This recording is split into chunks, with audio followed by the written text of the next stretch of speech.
But భారత సంస్కృతి ever and for ever. So అది ఒక వార్త మనం చూడొచ్చు. ఇకపోతే తెలంగాణ ప్రభుత్వం ఒక పవర్ఫుల్ చట్టాలను తీసుకొస్తుందండి. మన ఈ మధ్యకాలంలో చూసాము, తల్లిదండ్రులని ఎవరైతే ఉద్యోగులు, ముఖ్యంగా ప్రభుత్వ ఉద్యోగులు పట్టించుకోరో వాళ్ళ వచ్చే బేసిక్లో 15% కోత విధించి ఆ పేరెంట్స్కి అందజేస్తుందంట. ఎందుకంటే దురదృష్టం ఏంటంటే దేశంలో, రాష్ట్రంలో కూడా వృద్ధాశ్రమాలు ఎక్కువైపోయాయి. ఎందుకు వృద్ధాశ్రమాలు ఎక్కువైపోయాయి?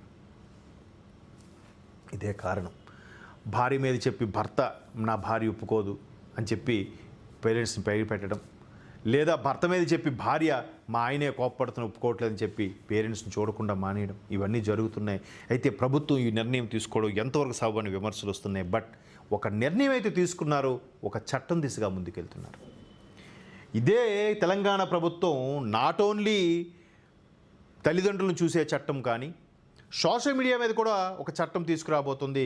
ఎవరైతే సోషల్ మీడియా ఉంది కదా, చేతిలో ఫోన్ ఉంది కదా అని నోటుకొచ్చినట్టు మాట్లాడి ఆడిని సన్నాసి, ఈయన 420, వీడి సీకేసిన తాట్టెంక అలాంటి కామెంట్స్ చేస్తారో నోటుకొచ్చినట్టుగా వాళ్ళ మీద చర్యలు తీసుకోబోతుంది.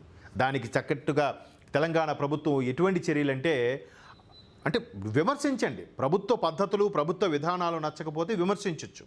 ప్రభుత్వం ఇలా చేయడం కరెక్ట్ కాదు, ఇది తప్పు, మూల్యం చెల్లించుకోవాల్సిందే, దీనికి సమాధానం చెప్పాల్సిందే, ప్రభుత్వం దీని గురించి ఎందుకు ఇలా చేస్తుంది, ఇది అన్యాయం అని గొంతెత్తి చాటు, నిరసన తెలియజేయి, ప్లకార్డులు ప్రదర్శించు. అంతేగాని ఫ్యామిలీల వైపు వెళ్ళిపోవడం అంటే ఎవరికైతే ఆర్గ్యుమెంట్ చేత కాదో, ఎవరికైతే మాట్లాడడం చేత కాదో, ఎవరికైతే ఆర్గ్యుమెంట్ చేసి వాడి యొక్కతో వాదనలో గెలవలేడో వాడి పిల్లల జోలికి, భార్యల జోలికి, పిల్లల జోలికి, బిడ్డల జోలికి వెళ్తాడు.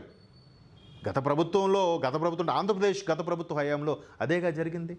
మంత్రులను కూడా విచక్షణ స్థాయి మర్చిపోయి సభాసాక్షిగా ప్రతిపక్ష నేత భార్యని విమర్శించడం అప్పటి ప్రభుత్వంలో 19 నుంచి 24 మధ్యలో నేను చెప్తున్నాను.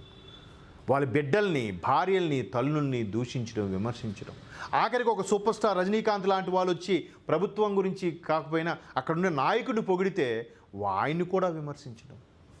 ఎంత అంటే ఇట్లాంటి చట్టాలు కొంత చెక్ పెడితే కొంతలో కొంత అప్పటికి తెగించిన వెధవలు ఉంటారు. ఏముంది, మహా అయితే ఆడు ఎంత పడేస్తే బెయిల్ ఇస్తాడు. ఇప్పుడు అలాగే కదా 13 ఏళ్ళుగా బెయిల్ మీద తిరిగేస్తున్నారు. ఎవడో ఒకటి పైసలు వేసేస్తే మనల్ని ఆడు సేవ్ చేసేస్తాడని. సో బట్ కింద స్థాయి వాళ్ళు అప్పుడప్పుడు సోషల్ మీడియా మీద ఏదో మనం సెన్సేషన్ అయిపోదాం, పెద్దవాడిని టార్గెట్ చేస్తే మనం హైలైట్ అయిపోదాం అనుకున్న వాళ్ళకి ఇది ఒక చెంపపెట్టు. ఒక 50,000 జరిమానా, 7 ఏళ్ళు జైలు శిక్ష. తెలంగాణలో చట్టం రూపొందించబడుతుంది. అది ఆమోదం కూడా అయిపోయింది అసెంబ్లీలో. అది రేపో మాపో అమల్లో కూడా వచ్చే అవకాశం కూడా ఉంది. అలాగే ఆ 2 చట్టాలతో పాటు మరొక చట్టం కూడా ఇక్కడ రాబోతుంది. న్యాయవాదులపై దాడులను అరికట్టే చట్టం ఇది. వామన్రావు దంపతుల హత్య కేసు నీరుగార్చిన భారాస పెద్దలు. న్యాయవాదుల పరిరక్షణ బిల్లు చర్చలో మంత్రులు శ్రీధరబాబు, పొన్నం ప్రభాకర్. బిల్లుకు శాసనసభ ఏకగ్రీవ ఆమోదం. మనం చూసాం, గతంలో వామన్రావు దంపతుల్ని నిర్దాక్షిణ్యంగా నడి రోడ్డు మీదే చంపేశారు. దానికి సంబంధించి అప్పట్లో చాలా సెన్సేషన్ అయింది. అప్పుడు ఏ ప్రభుత్వం ఉందో కూడా అందరికీ తెలుసు. ఎందుకు అది నీరుగారిపోయింది, దాని మీద ఎందుకు బయటికి రావట్లేదు? అక్కడ ఆంధ్రప్రదేశ్ ప్రభుత్వం 19 నుంచి 24 మధ్యన జరిగినవి కానీ, ఇక్కడ తెలంగాణ ప్రభుత్వంలో 18 నుంచి 2023లో జరిగినవి కానీ చాలా వెలుగులోకి వస్తున్నాయి. ఇవి ఒక విధంగా ప్రస్తుత రాష్ట్ర ప్రభుత్వం క్యాష్ చేసుకుంటుంది తెలంగాణ ప్రభుత్వం అని చెప్పాలా, లేదంటే నిజంగా వాళ్ళు తప్పులు చేశారని చెప్పాలా? ఈ తప్పులు చేసినా కూడా ఒప్పుకోకుండా ఇదంతా కక్ష సాధింపే అని అంటున్న బారాసాన్ని సపోర్ట్ చేయాలా? ఇక్కడ ఒకసారి వార్త చూద్దాం. న్యాయవాదుల పరిరక్షణ బిల్లు 2026ను సోమవారం ఏకగ్రీవంగా ఆమోదించింది. పరిశ్రమలో ఐటీ మంత్రి శ్రీధరబాబు బిల్లు ప్రవేశపెట్టగా జరిగిన చర్చలో పలువురు సభ్యులు తమ అభిప్రాయాలు వెలుబుచ్చారు. సందర్భంగా శ్రీధరబాబు మాట్లాడుతూ న్యాయవాదులపై దాడులు బాధాకరం, వారి సంరక్షణ మన బాధ్యత. కోర్టులో జరిగే వాదోపవాదాలు, తీర్పులు న్యాయవాద వృత్తిపై ప్రభావం చూపుతున్నాయి.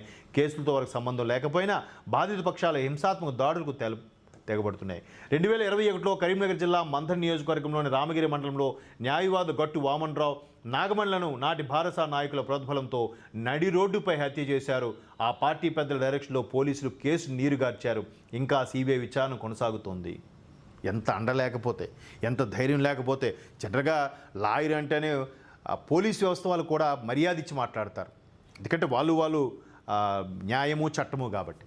సో అటువంటి లాయర్ అని తెలుసు కూడా నడి రోడ్డు మీద దారుణంగా చంపారంటే బ్యాక్గ్రౌండ్ ఎంత పవర్ఫుల్ లేకపోతే అంత ధైర్యం చేస్తారంటే. అప్పట్లో ఉమేష్ చంద్ర లాంటి ఐపీఎస్ వ్యక్తిని కూడా నడి రోడ్డు మీద కాల్చి చంపేశారంటే బ్యాక్గ్రౌండ్ ఎంత గట్టిగా లేకపోతే వాడు అంత ధైర్యం చేస్తాడు సార్. డబ్బు, పరపతి.